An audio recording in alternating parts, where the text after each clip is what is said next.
Hey everyone, and thanks for jumping back into the Cryptoverse. Today, we're going to talk about the Bitcoin dominance. If you guys like the content, make sure you subscribe to the channel, give the video a thumbs up, and also check out the sale on Into the Cryptoverse Premium at intothecryptoverse.com. Let's go ahead and jump in.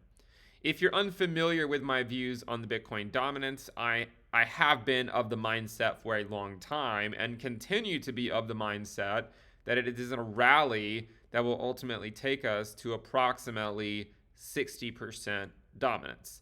And one of the things that I understand also about these videos on the Bitcoin dominance is that it can often be somewhat repetitive. So we will revisit some of the same principles that we normally talk about in the Bitcoin dominance videos, although I first want to start off with looking at it in a couple of different ways. Okay, so the first thing I want to look at are looking at Bitcoin alt pairs rather than alt Bitcoin pairs. So it's the inverse of it, and I think it'll be a little bit more intuitive for people to understand.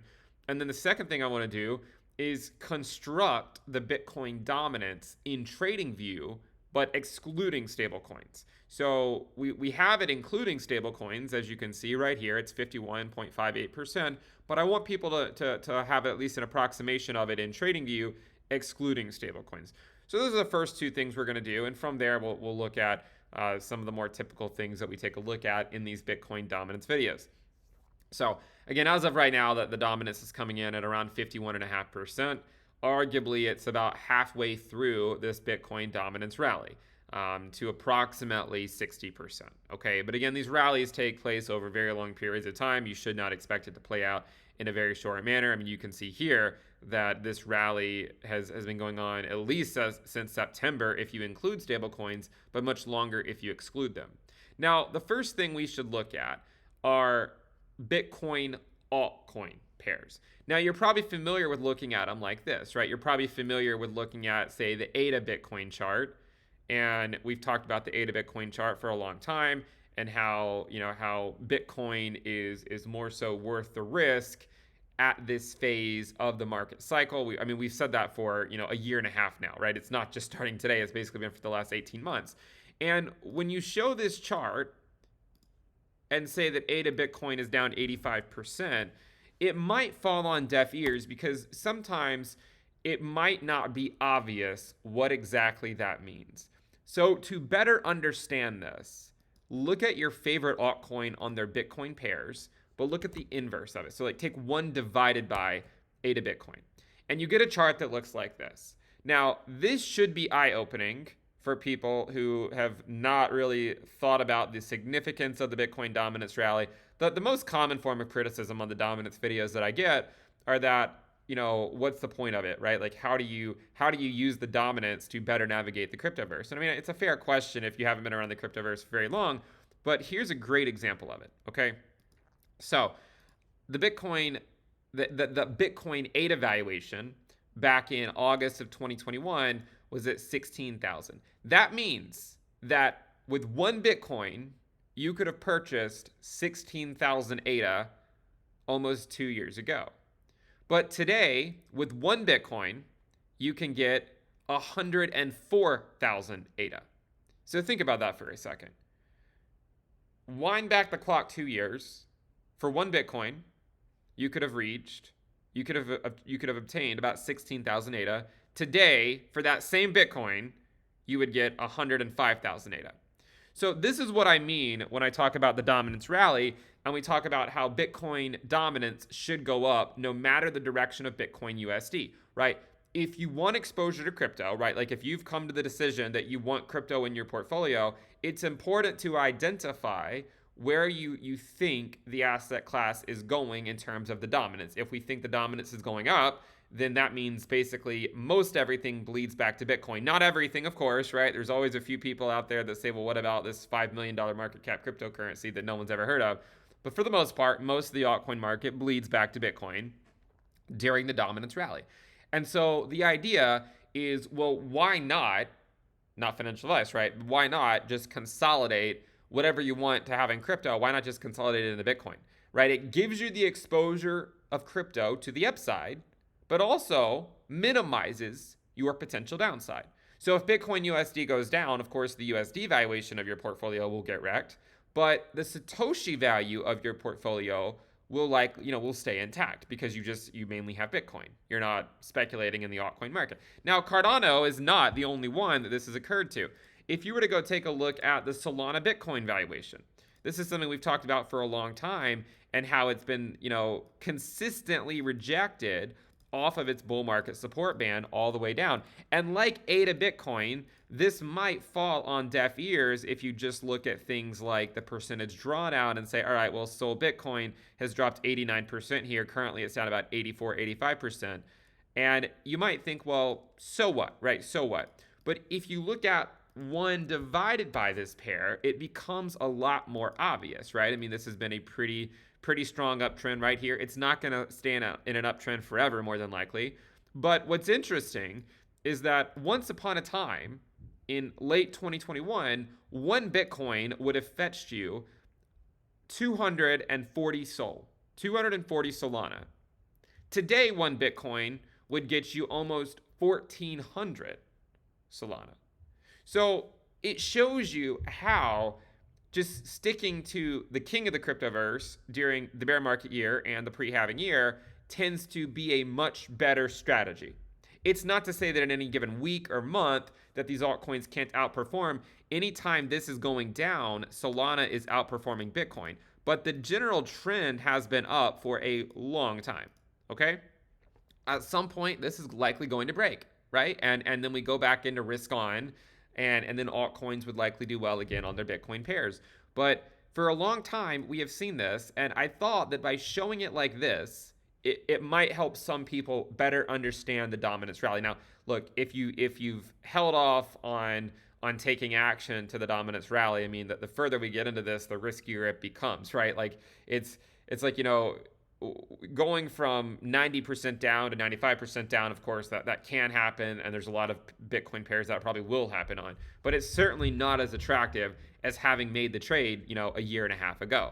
And just to look at a couple others, right? I don't want to spend forever looking at this, but if you were to go look at like the AVAX Bitcoin pair, right? I mean, this is one I followed quite extensively because I saw this breakdown come, the back test of the 20-week, and then continued to capitulate. If you look at one over the AVAX Bitcoin pair, you'll see very similar trends, right? Like it's just riding up this bull market support band. And what once upon a time, one Bitcoin would have fetched you around 384 AVAX, today, one Bitcoin would get you 2,300 AVAX. So this should help people, in my opinion, understand why the Bitcoin dominance rally is so important.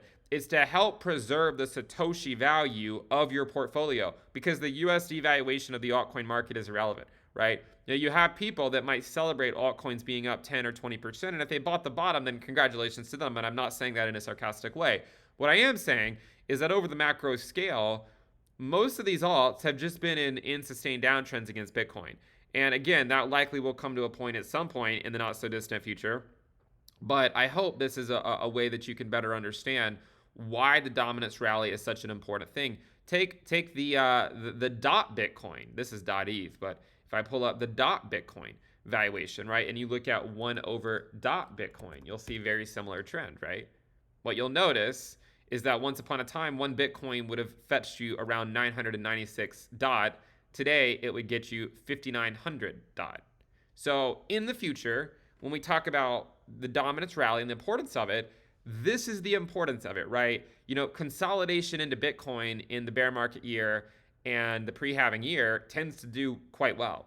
That's not to say that, you shouldn't sell any of your Bitcoin back to USD when you're at the peak of a mania phase. I mean, I think that's pretty ideal. And actually, I sold, some of my Bitcoin back in February, March, April of 2021. Admittedly, the secondary peak caught me a bit by surprise, admittedly. But when you get those mania phases, it's good to sell it's good to sell out of it if you can. But if you want exposure, continued exposure to crypto during, typical bear market years, during typical pre-halving years, Bitcoin is usually where you want to be. As you can see, how these altcoins consistently bleed back on their Bitcoin pairs. And again, the probably the best way to view all of this is to just go look at Total-3 and how it continues to just be stuck all the way down here below its bull market support band. Now, one thing that I've looked at is total 3 minus, say, USDT divided by Bitcoin. And when you look at that, what you'll see is that it might be an oscillator. It might be an oscillator. We don't have a ton of data, right? Like, it's impossible to know. Extrapolation on such few data points is dubious at best. But it is interesting how the peak over here on alts divided by Bitcoin, but first taking out the USDT market cap, look at this. The top was at parity. So when the altcoin market cap reached parity with Bitcoin, that marked the top of this, basically. What marked the bottom? It was when the altcoin market collectively was worth 25% of Bitcoin's market cap. When did that occur? It occurred in September of 2019. So Q3 of 2019. I've said for a long time that Q3 of the pre-halving year could mark the end of the altcoin reckoning, at least the altcoin reckoning on their Bitcoin pairs, right? That could mark the end of it. We don't know yet. I mean, we'll see what happens between now and September, but there is a chance that that could happen. And coincidentally enough, this same valuation that we're at today, 42%, where the altcoin market is 42% of Bitcoin's market cap, it's the same place we were at in July of 2019 as well, right? Just 4 years ago. And even though we were at that point in July of 2019, we still went down to 25% by September of 2019. Now, I would be remiss if I did not at least point out the fact that there is some support in this area on the altcoin market, but this is not something that I personally trade, because I personally don't put a lot of weight into this stuff. I just notice that there have been a couple of bounces of the altcoin market in this range in the past, right? Even in mid 2019, we saw altcoin Bitcoin pairs bounce from around that 42% level back up to 53%, close to the bull market support band, right? So could that happen again today? It's possible, right? Like, it's possible, and you should take that into consideration. And this is why I've said before, right? Like, if you wait forever to take advantage of the dominance rally, you risk being the person that sells the local bottom on your alt Bitcoin pair, and then you might have to, go several more months waiting for it to hopefully put in a new low, right? Many of them just keep putting in new lows, but at some point, some of them probably will stop. And so that's the risk that you ultimately take. Be that as it may, whether it happens now or whether it happens a couple months from now is irrelevant to me. I'm not gonna trade these short-term swings either way. From the current levels, I would expect about a 40% drop on alt Bitcoin pairs. I don't know if we get some type of mean reversion first and then it goes down, or if it just goes straight down. Personally, I would prefer for it to just go straight down. I'd rather, for it to just follow the macro thesis than to constantly come up with reasons why the macro thesis will be temporarily put on hold. So I'll just stick with the macro thesis on it, but I do want people to be aware that this has acted as a support level in the past. It's also acted as a resistance level in the past. And so there is at least some reason to be at least a little bit cautious. Now, with that said, there is a good chance just as well that, like 2019, the altcoin market could just bleed to Bitcoin from here until September. And we know September tends to mark directional shifts in the Bitcoin dominance, right? If you go look at every September on Bitcoin dominance, you will see a shift in the momentum. So whatever direction it was going into September, it can often shift coming out of it. Now, sometimes that shift is relatively short-lived, right? Like, here's an example in 2021 where it was going down into September, it then popped up, and then it still continued down. So you could have an example where, let's just draw the line here at September on the chart. You could have an example where the dominance, goes up for a little bit, right? Like, maybe it goes up into September, it then pulls back for a little, for maybe a month or two, and then continues on, right? Like, there's a chance that that could happen as well. And, I don't think we should discount that potential outcome either. But oftentimes, September does at least mark some transitional phase in the market. And you certainly could come up with the narrative for it to mark some transitional phase this time as well. It could be on the back of a spot ETF approval or rejection. that could happen, within the next couple of months or so. So maybe that would be it. Maybe it would sort of revolve around something like that. But regardless of what narrative you want to paint on top of this, you can see that September tends to mark a turning point in the Bitcoin dominance. I'm still expecting the dominance to ultimately get to that 60% level before this is all said and done. I mean, I might be somewhat flexible on plus or minus 1% or so. I still think it could go higher than 60% as well. But if we get up to that 60% level, then you could be looking at altcoins finally reaching some type of significant bottom on their Bitcoin pairs. And it's always possible that some of them already reached those bottoms. But the dominance is still in a pretty strong rally, at least so far. Now, we've covered the alt Bitcoin pairs, but looking at the inverse of them, right? So looking at Bitcoin alt pairs to better understand the purchasing power of your Bitcoin to buy altcoins has gone up significantly over the last year and a half, right? So if you want exposure to crypto, then Bitcoin has been the place to be, right? Because it's low risk and it's been outperforming most of the altcoin market. And again, it's lower risk than the altcoin market. Now, this will not always be true, but that is what we've seen play out so far. Now, what I want to do now is to at least temporarily shift gears over to the Bitcoin dominance, excluding stablecoins. Okay, this is an important metric as well, but this is also something that a lot of people might be unaware of how to access. Well, I will say, I do have it on my website, right, intothecryptoverse.com. Make sure you check that out. But not everyone's going to have access to this, and that doesn't mean that they shouldn't be able to have access to the dominance metric, excluding stablecoins. So what I'd like to do is at least show you how we can construct the Bitcoin dominance, excluding stablecoins in TradingView, and at least an approximation of it, and then you can add it to your watch list. Okay, so what we're going to do is we're going to come up here, and we're going to first start off by taking the total cryptocurrency market capitalization, right? So you just do CryptoCap total, okay? And then we're going to divide this by the same thing, right? CryptoCap total. So we're dividing it by itself. But before we close the brackets, we're going to subtract out. So we're going to subtract out USDT, the market cap of USDT. We're going to subtract out the market cap of USDC. We will subtract out the market cap of DAI and the market cap of BUSD. So that's what we're going to do.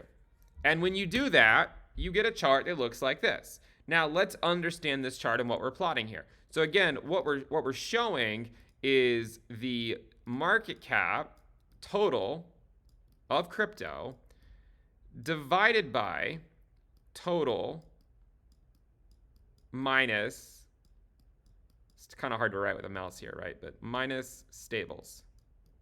Okay? So this is what we're looking at. So what this gives you is it gives you basically the ratio.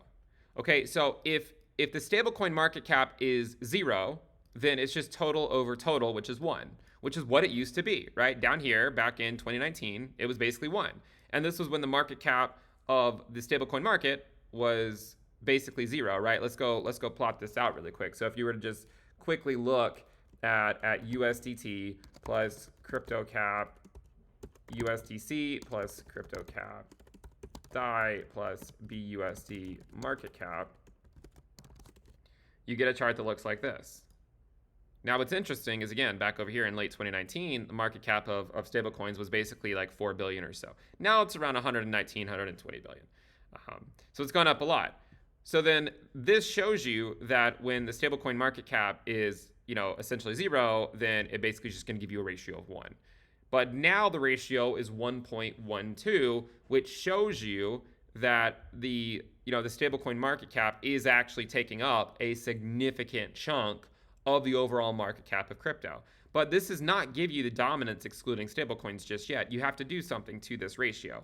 You have to multiply it by the Bitcoin dominance that includes stablecoins, right? So if you take this chart and we just go over here to the beginning and just say CryptoCap Bitcoin dominance multiplied by all of that, then you get the chart that you're looking for. Okay? You get the chart that you're looking for. I will put this formula in the description below.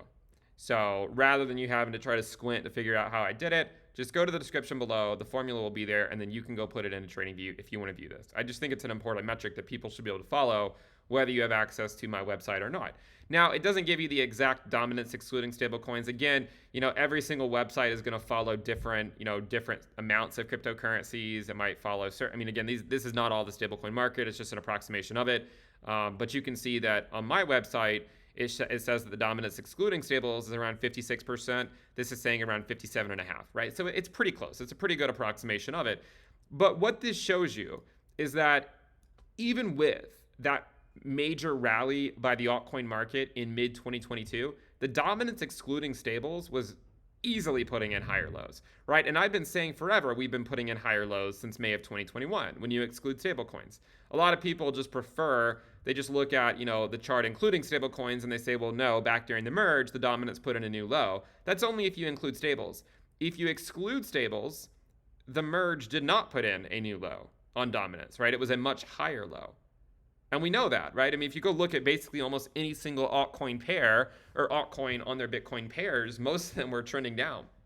Maybe they got a temporary bounce in the summer of 22, but it was just a higher low. And you can see that the low here in May of 2021 was 41.67%. The low in September of 2021 was around 41.83%. And then the low in January 2022 was around 42.12%, and then so on and so forth, right? So the dominance continues to just put in, sorry, there's an ant following around my laptop. The dominance just continues to put in one higher low after another, right? One higher low after another. And actually, we've taken out this high from June of 2022, right? We've taken out that high. So if you remember that high that we previously had, that's been taken out on the dominance, right? Sorry, my my cardboard desk that I've had for forever has, I think, been infested with ants, so I might have to upgrade it soon. But anyways, you can see how the dominance has in fact broken out. Now, one of the things that it is important to at least look at is, could there be pullbacks on the dominance? Like, anything's possible. When we broke out of the dominance back over here in 2018, we broke up to 52%, and then it actually pulled all the way back down to 50% before continuing the rally. So I'm not going to sit here and dismiss that potential outcome, right? Like, it could happen.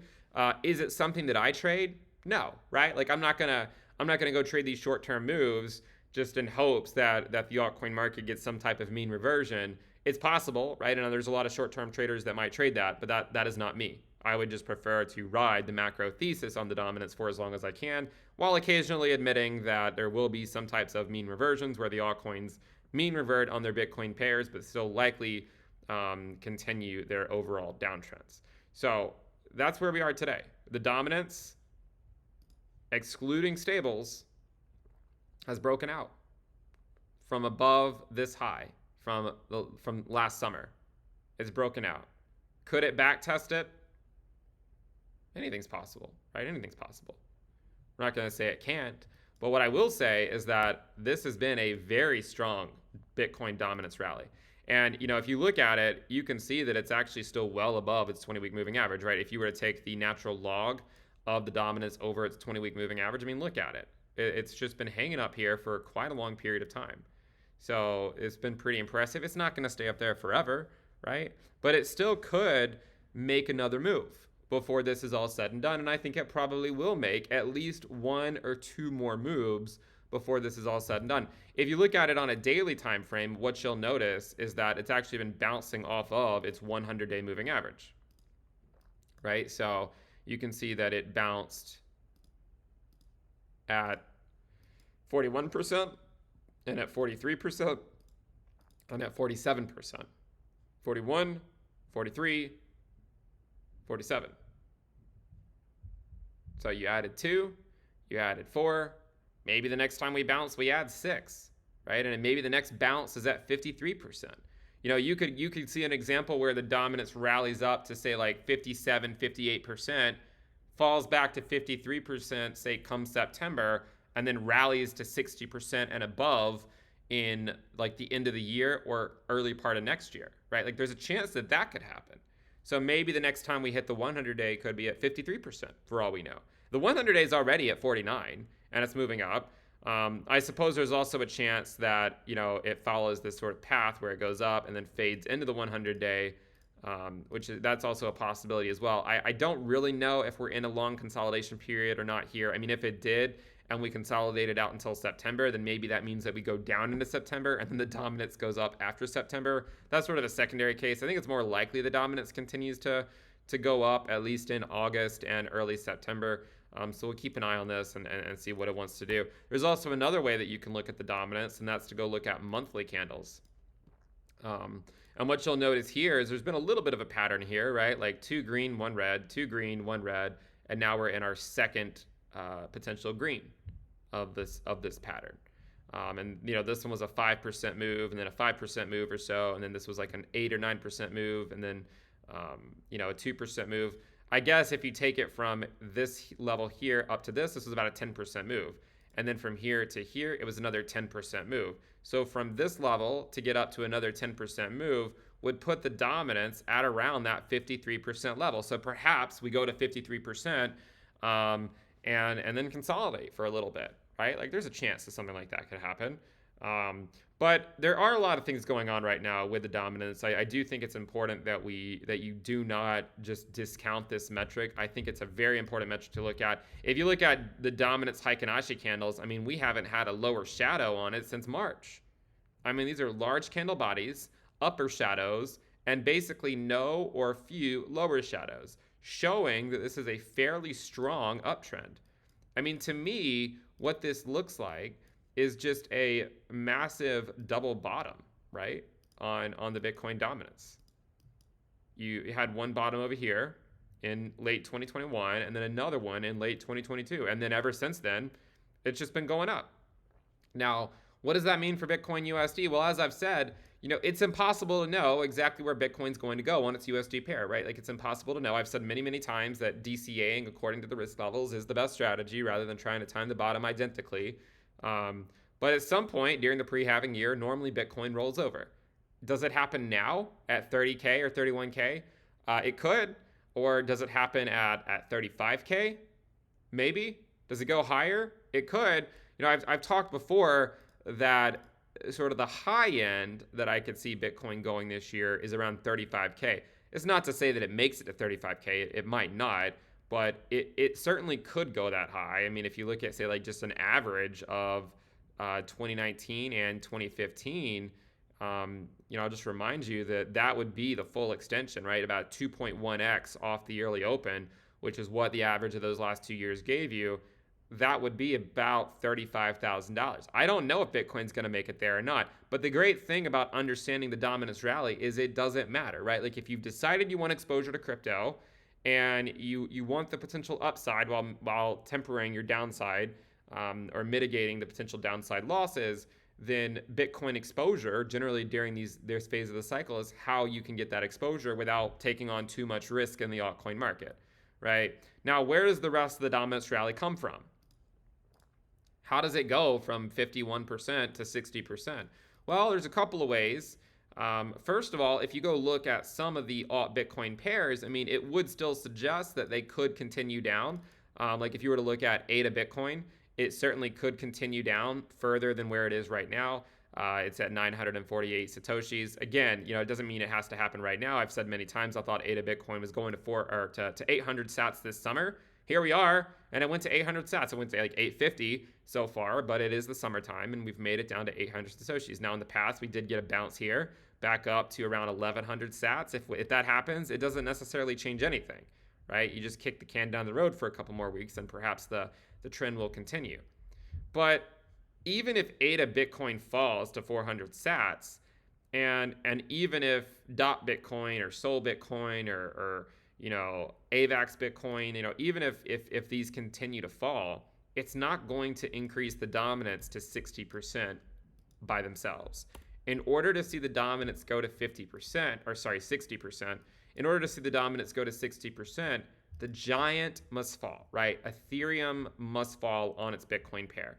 If that does not happen, if I'm wrong about the Ether Bitcoin valuation drop, right? If it doesn't drop, then it's hard to see the dominance going to 60%.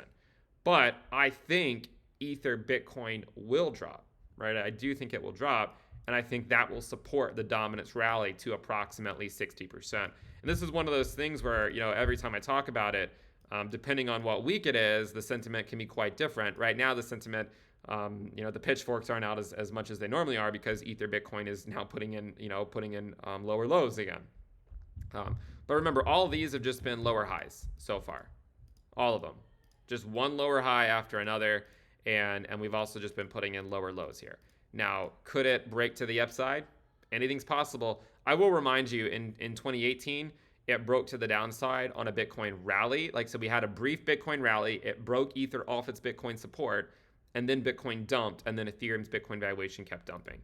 And if you were to go look at, say, the Ether Bitcoin pair in 2019 and 2023, and also in 2018, it's from a seasonality perspective, this is not the best time for the Ether Bitcoin valuation. And we've talked about, monthly returns as well for Ether Bitcoin, and how, during this phase of the market cycle, especially during the pre-halving year, but also just in general, this phase is not very good. And, back in May, I said I think the Ethereum Bitcoin valuation will put up its last stand in May, and then June will start the downtrend. So far, that seems to be the case. June, Ether Bitcoin dropped almost 8%. The average is around 8%, 7.6. July, the average has moved to the downside for Ether Bitcoin is 4.3. It's currently at 3.42.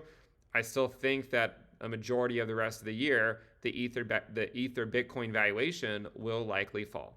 Okay?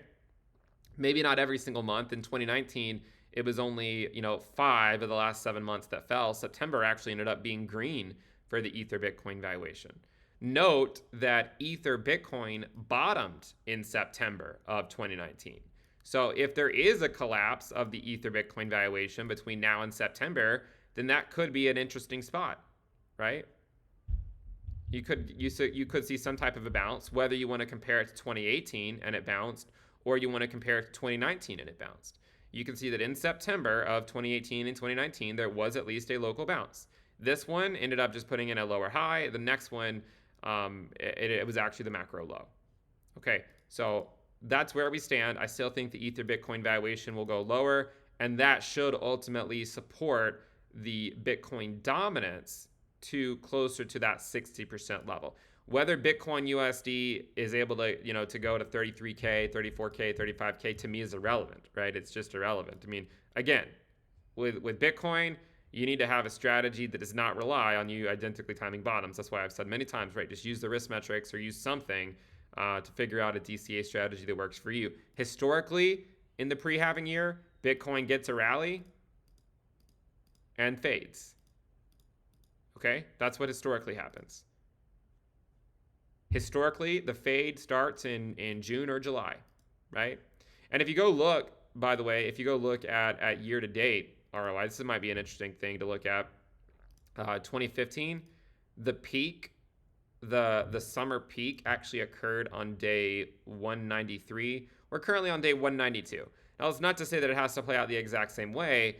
If you look at 2019 compared to today, even though we had already peaked in June, we still saw some significant rallies on Bitcoin USD take place in July and also later on, right? Even in August, right? Even in August, Bitcoin really hadn't thrown in the towel. You can see that back in 2019, Bitcoin didn't even fall below its bull market support band until September, right? It took until September for that to happen.